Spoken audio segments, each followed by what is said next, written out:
Good afternoon, library friends. This is Miss Lynn coming to you live from Manitowoc Public Library. We are here for another fabulous edition of Art in a Suitcase with the fabulous Mary Tooley. You don't need to listen to me talk anymore. I'm going to let Mary come on and tell you all about sharks. Mary, take it away. Well, good afternoon, everybody. I am so happy to be back at the Manitowoc Public Library doing programs for kids and big people too who love animals. And today's animal is a very special animal. It is a fish. It's important to remember it is a fish, but it is sharks. Sharks, sharks, and more sharks. Everything we're doing here today is real, true science. We're not doing make-believe today, and science is wonderful stuff. So everything you ever want to know about sharks, let's go. Now, the first thing you need to know is sharks are very different from other fish. Yes, they're fish, but there are certain features about a shark that makes it very, very different than this fish. Fish have bones. Fish like this is a bony fish. Instead of having bones, fish have something called cartilage. Now, you might have heard of cartilage. Actually, we all have some of it. Our skeletons are hard bones. Otherwise, we'd be flapped over like Raggedy Ann. But there are two places on our body where we get a little cartilage. And cartilage, softer than bones, is like your end of your nose that wiggles. So if you want to wiggle your nose, that is cartilage. And you can actually take the top of your ear and you can bend it around, and that bendy stuff in your ear is cartilage. Now, the advantage of a shark over a bony fish and having cartilage is lighter than bones, and as you probably know, sharks like to swim fast. So that cartilage being lighter enables the shark to swim fast. Now, the second thing that's different about sharks and this bony fish are the gills. A shark has from 5 to 7 gills on the side of its body, and a shark is a fish, breathe with their gills. The bony fish just have 1 gill, same location, but they just don't have as many. So that's a big difference between them. And then the third really big difference about sharks is their skin. Fish, as you all know, have scales. Sharks have something very different called denticles, and we're going to talk about that a little bit later. So sharks are very unique. That means different kind of fish. They are in a group called and I love this word, elasmobranchs. That's a group of shark-like fish. In other words, the shark has a few cousins. And I'd like to show you one of the shark's cousins, and you know this fish. You all will recognize it when I pull it out.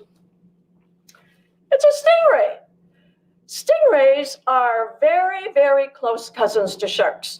They are a fish. They're tipped this way. They don't swim around like this with their fins. They skid along the bottom, but they are fish. And some people have even given this shark cousin, a stingray, a nickname. And that nickname is a pancake shark. And I think you all know why they would call it a pancake shark, because it's big and flat like a pancake. So that would be a cousin to a shark. Now, around the world, there are 500 different kinds of sharks. And sharks can be found in oceans all around planet Earth. They can be found up in the Arctic. They can be found all over the globe in our oceans. But most sharks like warm water. And most sharks like to swim close to the edges of continents. That's a great thing for the sharks because they get to swim in nice warm water.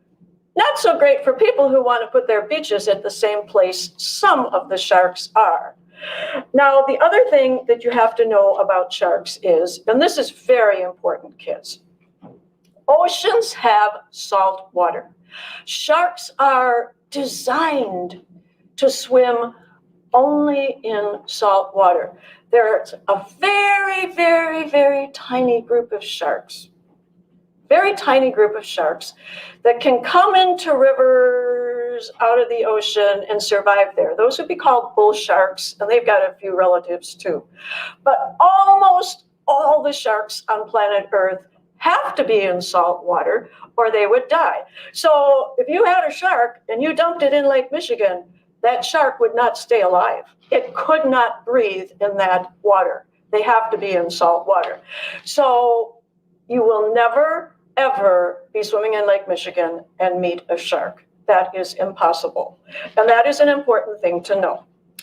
Now, another thing you need to know about sharks is, and you probably know this, is that they all eat meat. An animal that eats meat is called and I think many of you might know this word, it's a carnivore. The Spanish word for meat is carne. So a carnivore is an animal that eats meat. This can be tricky though, because some sharks eat all sorts of meat. This shark might eat a fish. Fish is meat.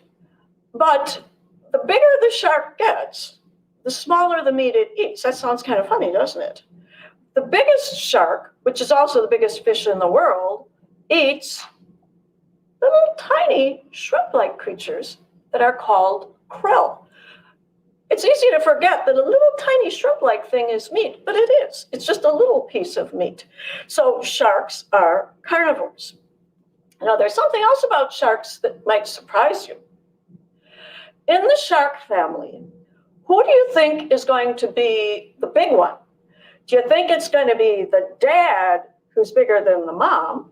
Or do you think it's the mom who's going to be bigger than the dad? Well, if you're thinking mom is the big one, you're right. In most species of sharks, in most of the species, mom is noticeably bigger than dad. So that makes sharks very interesting too. They've got big moms in the shark family.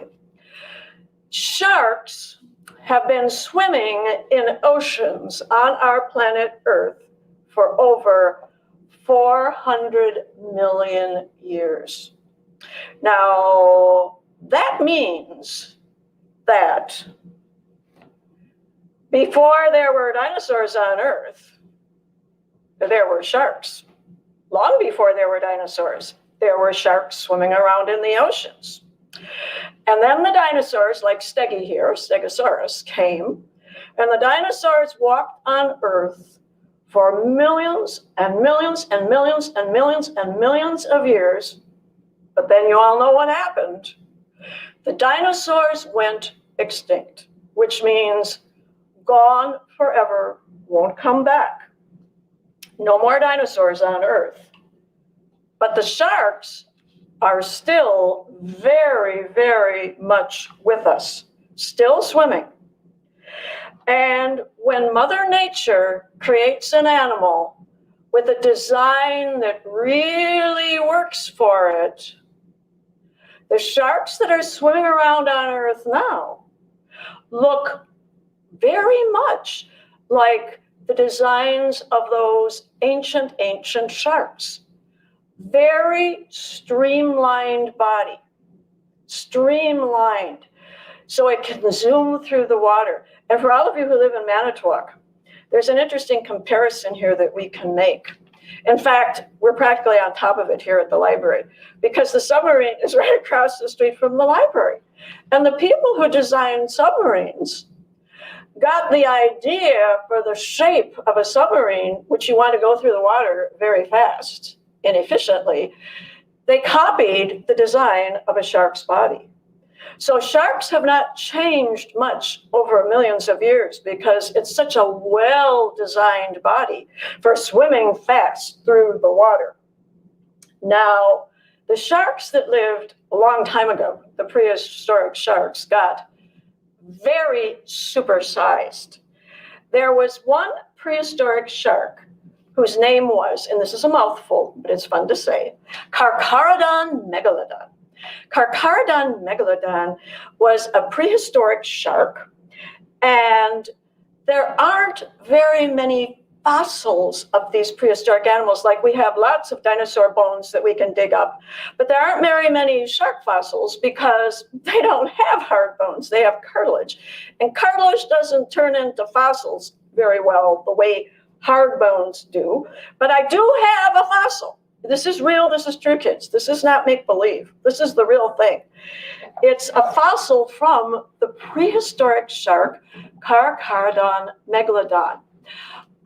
You might try to guess what part of a shark's body might have fallen out and over millions of years turned into a fossil, because all fossils are rocks. If you were thinking tooth, here's the tooth. This is a fossil tooth from the prehistoric shark Carcharodon megalodon. As you can see, it is a very giant shark's tooth. When it was in the shark's mouth, it would be extremely sharp. I would not have been able to even put my hand on the edge of it because my hand would get cut. But this has been sanded by the seas and the waters, and now it's fossilized, and it's not as sharp anymore as it was when it was in the shark's mouth. And I also have to tell you something very interesting about this tooth from Carcharodon megalodon. I have done a lot of reading at the library about these sharks. This is a small tooth from the shark's mouth. Its big teeth were about the size of a soda can. So you can imagine if the big tooth was about the size of a soda can and it had thousands of teeth, how big the mouth was of Carcharodon megalodon, the prehistoric shark. Okay, now, as you all know, sharks are meat eaters, and they are also the top predators in the ocean. Top predator means nobody else is going to beat them when it comes to going out and getting their food. They're the top of the food chain. They are wonderful, wonderful hunters. And we're going to look at parts of the shark's body that explain why they can be such good hunters. First, their eyes. Sharks have good eyesight. Some of them can even see colors, not all of them, but some of them. And there's one feature about their eyes that I really, really like.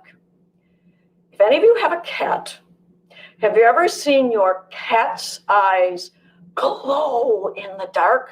The cat can be in a very dark room. You might not even see the cat, but if a little bit of light hits the cat's eyes, they glow. It's really pretty when you see that. Well, sharks' eyes work the same way cat's eyes do. They reflect light. Their eyes glow bright in the dark, which enables the cat's eye or the shark's eye to see a whole lot better than our people eyes that don't glow in the dark. And a shark can see 10 times better in the dark than we people can. So they can get their prey. That means the things, the fish and the sea life that they hunt for. They can see their prey. And then they do have an opening for an ear on the side of their head. They don't have floppy ears like we do, or a dog or a cat, but they do have an ear opening, and they can hear very well. They have excellent hearing. They can hear sounds from a long distance away, like 2 football fields down if the fish is flipping around, 2 football fields away from them. You know the distance of about 2 football fields. You can imagine that. That shark is going to pick up that sound of that fish flipping in the water. So they can zero in on their prey by seeing it, by hearing it, and this one you probably know already. they can smell very, very, very, very well. They can pick up a smell from a third of a mile away. That's pretty far away. And some of them can do it for even longer distances. Now, I can give you an example of how well they can smell. If you put, a teaspoon is just a very tiny amount. If you put a little teaspoon of blood in a swimming pool, a great big, not a backyard kid swimming pool. I'm talking about a city swimming pool, a huge swimming pool, or like a swimming pool you'd have at a high school, a big swimming pool. A shark could immediately smell those few drops of blood in a whole swimming pool full of water. So being able to smell their prey is hugely important to a shark. But don't forget, they can also hear it, they can also see it. And one more thing, even though they have a nose, and the nose smells very, very well, it can't do something that our noses do. It's not for breathing. The breathing happens through the gills. So the nose is just for smell. And the brain of a shark, the thing that it works hardest on in its brain, 2/3 of its brain is only devoted. 2/3 of its brain spends the brain's time figuring out what that smell is. So they know what their prey is because their brain tells them after the smell arrives in their brain. So their brain is a very tricky brain when it comes to knowing what it's smelling. Okay, now, skin. I told you we'd get back to the skin of this shark. The puppet maker who made this shark, thank goodness, did not put denticles on for what we would call skin. They just made them out of some soft, furry stuff. But a real shark skin, well, in the first place, you don't pet wild animals, right, kids? You know that. Wild animals are not for petting. Only pets are for petting. But if this were a real shark, and I ran my hand over it this way, everything would be fine. The skin would not hurt my hand, or the denticles. They're like little teeth, little tiny teeth that cover up the shark's skin. But if I ran my hand that way, it would all be bleeding because the skin, and I hope you can see this, it looks like little tiny teeth. This has been magnified, but that is what shark skin really, really looks like.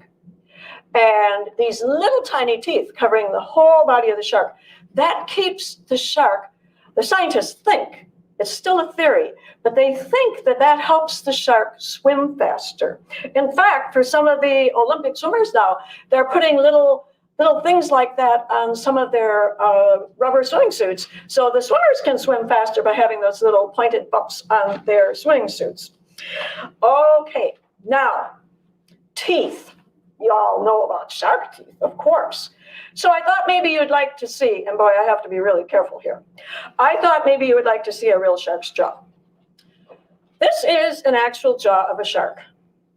This stuff is cartilage, and you can see all the teeth. The teeth of a shark do not work like our teeth do. I'm going to zoom in real close. Okay, zoom in close because this is really fun to look at, and I'm going to flip it over, and notice my hands aren't going anywhere near those teeth. I'm hanging on to the cartilage.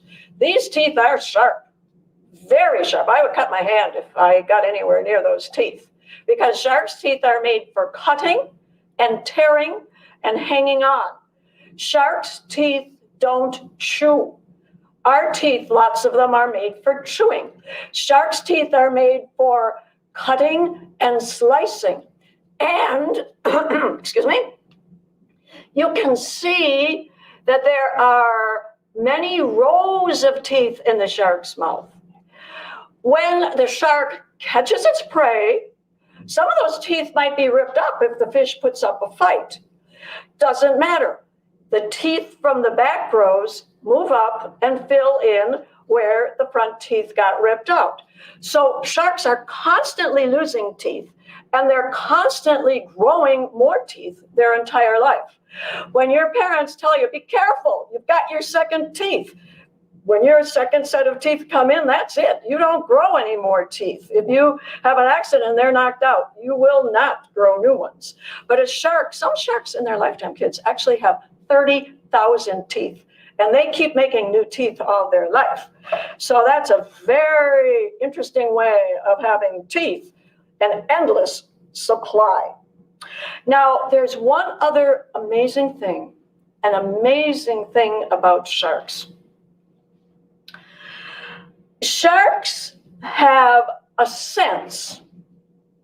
We have senses called hearing, taste, seeing, and touching. We touch with our fingers.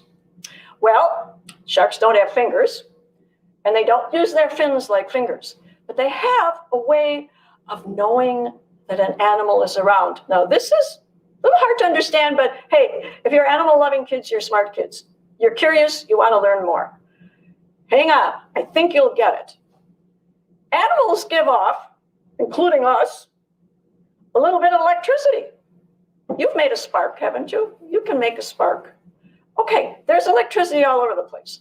And we give off a little bit of electricity. Sharks can pick up the electricity coming out of other animals. And that is how they can also find their prey. It's a really weird, wonderful way of being able to understand their world better. And we don't have a sense like that. We don't pick up electrical impulses from other animals. We give them off, but we don't know how to pick them up. So that's something that's very special about sharks. Now, sharks, let's say this is a mom shark. There are two ways, depending on the kind of shark, because there are 500 different kinds of sharks, depending on what kind of shark it is, most shark moms have a baby the same way your mom did. The baby shark grows in the mom's body. When the shark is ready to be born, it comes out of the mom's body, a live birth. And that baby shark has teeth. It's ready to go. And that's a good thing it's ready to go, because mom swims away and doesn't take care of her baby. Shark moms do not take care of their babies. 70% of sharks give a live birth. But other kinds of sharks have lay eggs or have something called an egg case. And then the baby shark grows inside the egg case. And then it hatches out of that. But that's only 30% of the sharks. Most shark moms give a live birth, and the baby just swims away. Okay. Now, a shark in the wild can live 20 to 30 years, which is a pretty nice long life for a fish. I think, now that you know all these cool facts about sharks, that we should zero in on some of those different kind of sharks. Don't be afraid. We're going to talk about the biggest shark in the world first. I could not bring a life-size puppet of the biggest shark in the world. It is also the biggest fish in the world, and it is called the whale shark. Kids, it's as big as a semi-truck. It's as big as a semi-truck. And I'm going to tell you the absolute most amazing thing, and it's absolutely true. If you were swimming in the ocean and you fell off a boat in front of the biggest shark in the world, a whale shark. It's called a whale shark, but it is a fish.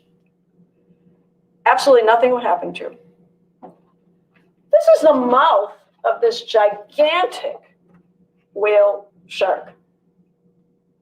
It does not have all those rows of teeth that most other sharks have. It's like a blue whale's mouth.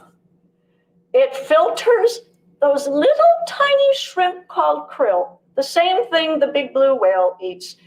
It filters them out of the water, and it eats tons of these little shrimp-like creatures called krill. So the biggest fish in the world eats the same thing that the biggest mammal in the world eats, teensy, teensy, tiny little shrimp-like creatures. And it is absolutely harmless to people. You could put on your rubber diving suit, you could swim all around this shark, and absolutely nothing would happen to you because it's not at all interested in people. Here is a picture of a whale shark. Because it's the ocean and it's real murky, maybe you can see that black line that I drew around. I'm going to zoom in again. Okay, zoom in. I put a black circle around the diver, and you can see how small the diver, that's a full-size grown-up person, not a kid. That's a grown-up, bigger than me, taller than me, swimming next to a whale shark, and he's absolutely safe. Now, the smallest sharks in the world, this is crazy too, but it's all true. The smallest shark in the world, they're called dwarf sharks. This picture that I am showing you of a dwarf shark is the actual size of one of the dwarf sharks. This is the lantern dwarf shark. It is exactly that long. Look, if that were real, it would fit in my hand. It is so small. So you can go from the whale shark that's as big as a semi down to this little teeny 7 or 8 inch shark. Mom would be the big one. Dad would be the small one. So this is the tiniest shark. And I want to show you something that I just love. This is a very long word in the Japanese language. It is the name of one of those little tiny dwarf sharks, and I'm going to try to say it. I've been practicing. Siri Nagako by Chosumi. Siri Nagako by Chosumi. That is the name of one of these little tiny dwarf sharks that lives near the islands of Japan. A huge name for a little tiny shark. So that's the biggest shark. And that's the smallest sharks. And now I'm going to dig into my big blue bag, and I'm going to bring out a leopard shark. And I think you can figure out it's got some spots on it. The leopard shark is one of the sharks that if you go to California, the western state along the Pacific Ocean in our country, the United States of America. If you go over to California into the nice warm waters, like for instance in San Diego Bay, and you are diving with your diving suit on, you could swim with this shark because this shark is absolutely harmless to people. Now, my little toy shark here is pretty small. The real leopard shark is quite a bit bigger. It is 6 feet long if it's the mom, that's like a tall dad, and 5 feet long, that's about 5 feet tall if it's the dad, because the mom will be the bigger one and the dad will be the smaller one. So if you ever grow up and live in San Diego, you might want to go in the bay and swim with the leopard sharks because they do not eat people. They want to eat crabs, they want to eat clams, they want to eat shrimp, and they want to eat little fish. Then, if you're really lucky, you could go to Australia down under in the southern hemisphere. This is the coolest shark. This is so cool. I have never been lucky enough to go to Australia, but if I did, I would really like to see one of these sharks. Now, this is called an Epaulette Shark. Epaulette Shark. It is just remarkable. It's harmless to people. In fact, unfortunately, people hurt this shark all the time because it really is harmless and people want to play with it. You never play with wild animals. It always ends up badly, either for the animal or you. In this case, it's the animal who gets hurt, not the person. These sharks live New Guinea, Australia, warm waters, and they live real close to the beach. In fact, they come up on the beach. They've got these great big fins, and they can sort of walk a little bit like tippy-toeing on their fins. And if you've ever been near an ocean, when the tide comes in, it fills up like little pools of water on the beach. And then the tide goes out, but the water stays in these little pools on the beach. And these sharks swim around on the little pools of water on the beach called tide pools. And when they get tired of swimming in one pool, they just get up on their fins, and then they sort of crawl their way over to the next pool, and then they dive in the next pool. Well, sometimes people pick them up and start to play with them. And we shouldn't play with wild animals because we can hurt them. And in some cases, they can hurt us. And as I said, in this case, it's usually the Epaulette shark that gets hurt from the person who is too rough with it. So this is a very interesting shark. And then our next shark doesn't mean to hurt you, but sometimes it does hurt you. And it is a called, in Australia, you would call it a wobbegong, but we would call it a carpet shark. It looks a lot like a stingray. It looks a lot like a stingray. Miss Mary, I'm going to interrupt you for just a second. We have Diana that's watching with us, and she mentioned a few minutes ago that she saw the wobbegong shark. She knew that one by name. Oh, that is very, very cool, because these are very interesting sharks. You can see the pattern on it, like somebody who had a carpet with a design on it. These guys like to go on the bottom. And what they do is they camouflage. They look like the stuff around them. This one you might even have a hard time seeing, because this is another wobbegong, or carpet shark is what we usually call it in America. But I kind of like that word, wobbegong. That's a great Australian word. And it's on the bottom. And what it's going to do is it's going to ambush. That means it's going to blend in. It's going to blend in with the stuff around it. And it is looking for dinner. It is looking for dinner.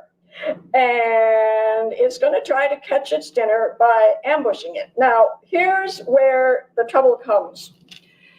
If you are walking in the water, in the shallow waters in a beach near Australia, you better look where you are putting your feet, because this shark does not attack people. But if you don't see it and you step on it, it will bite you to protect itself. And people who are professional divers, or people who do a lot of diving just for fun, know that if you're in waters that have either stingrays, because stingrays like to hide on the bottom too, they like to cover themselves with sand. You do something called the stingray shuffle. You don't walk in the water and lift your feet every time. You just slide your foot carefully along the bottom. So you're looking for the edge of that stingray or that shark. So when you feel something there, you can pull your foot back and not just take your big old foot and stomp right down on top of a wobbegong shark or a stingray. That would be very bad in either case. You get stung or you get bitten if you step flat down on these fish. Okay.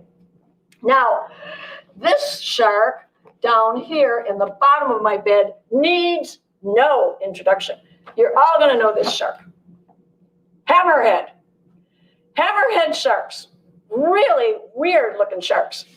All of their best equipment for finding their prey is in this weird shaped head. Their eyes, their nose, they got everything equipped in that front part of their head so that their nostrils, their electrical sensors, that they can pick up those electrical impulses all in the hammer.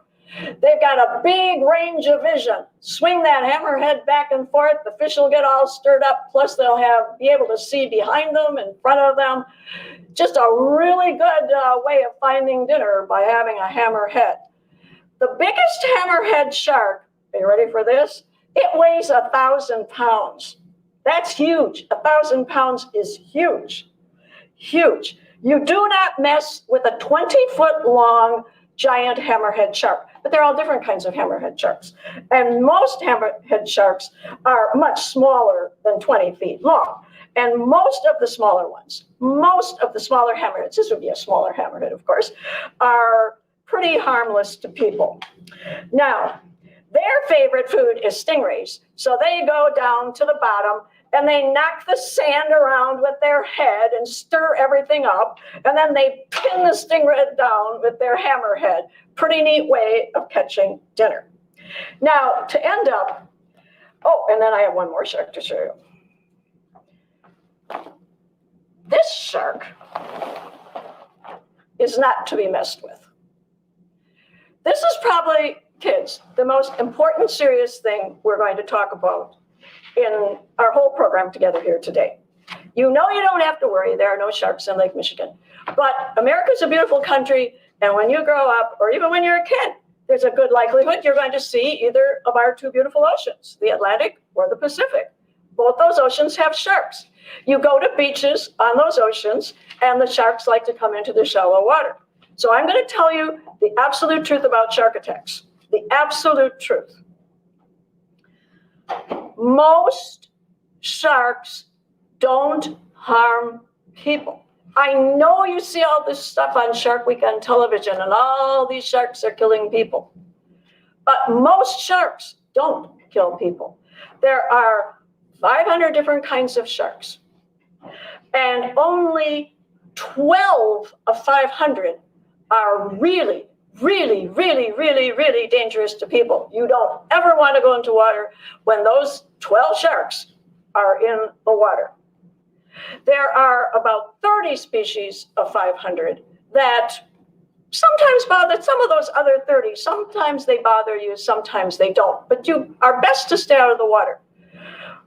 But 30 out of 500 is a very small number of sharks that are dangerous to people. It's really only 12 species that do most of the damage to people.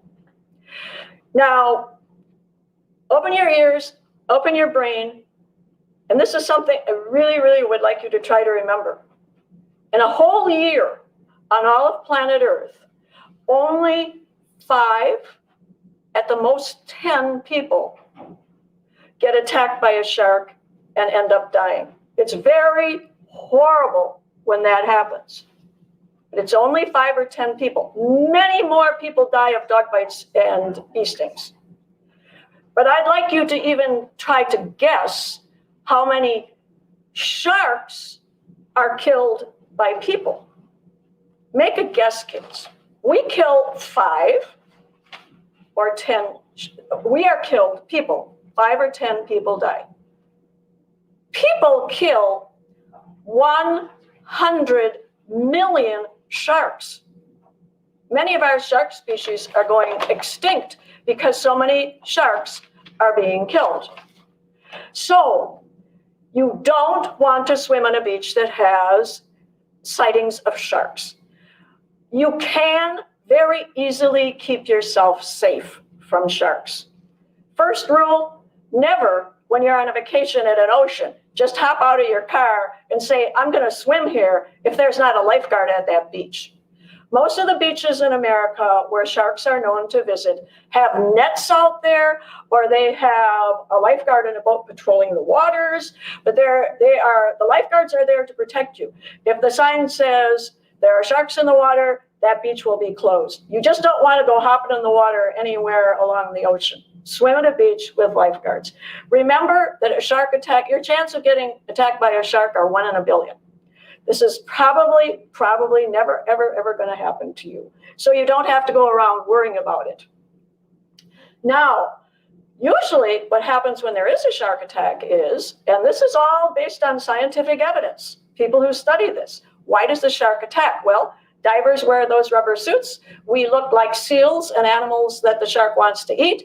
The shark swims over, it takes a bite, and then usually they don't seem to like the taste of us very much and they swim off. The problem is, if it's one of these sharks, it's horrible if you don't get to a hospital right away because the great white teeth are so sharp, you could really, really die from it. But this hardly ever happens. This hardly ever happens. Now, you don't have to fear sharks, but you have to respect waters where they are. And we'll end with this. People are killing 100 million or more sharks every year. So if you're an animal lover, we have to understand that like all the animals on the planet, our sharks have to get protection too, because all the animals fit together in a big chain of life, and all the animals are important. And knowing the truth about sharks, which we've talked about today, is a way that you can help sharks. Tell people the truth. Most sharks don't attack people, but never mess with a beach that has sharks in the water. So it was lovely being here with you today. And to end up in your kit, you can make yourself a shark puppet. And you can figure this all out by yourself because I know you're good artists and I know you're smart. You're going to take an envelope, cut the end off the envelope, I made a picture of shark fins for you. Kids, you don't have to make these exactly exact. You can even cut off the corners of that paper and just make triangles for fins. If you want to make a more fin-like shape, you can follow that pattern. But you can figure out the fins. That's easy. One on the top, two on the bottom, and two tail fins. There's only one thing I want you to be careful about. Really, really careful. You cut off the end of the envelope so your hand would fit in it and it would turn into a hand puppet and your shark can swim away. You do not want to put the eye of your shark on the end that you cut open. The end that you cut open is where you glue the tail. That's the only thing you have to remember. Otherwise, you're going to have an absolutely backward, crazy-looking shark. So put the tail on the back end, where the tail belongs. That's the end that's open, where your hand fits in. Other than that, you're smart kids, and you're going to figure all this out. And it was great being with you today. And next month when I see you, we literally, that means we really, really are going to be hopping all over the place because we're going to be talking about frogs. Oh, frogs are so cool. And maybe they'll even start waking up by the end of next month, which would be really cool. Okay, it was lovely being with you, and we hope to see you next month. I want to thank Mary for being here today to do this awesome program about sharks. I learned so much today that I did not know about sharks before today. So this was really awesome. Well, excuse me. Like Mary said, she will be back the end of March. I think it's the 29th of March. We will be talking about frogs. If you want to, I don't know if it's on our FAB page, www.manitowoclibrary.org/FAB, F-A-B. We have all of our upcoming programs. I'm not sure if this one is listed or not. If it is, you can set a reminder for yourself to get the kit to make the frogs. You can't request it yet, but you can set up a reminder so that on that Wednesday when that link goes live, you can get in and get your kit to do your frog project with Mary in March. We will see you again next time. Thank you for joining us. Bye-bye.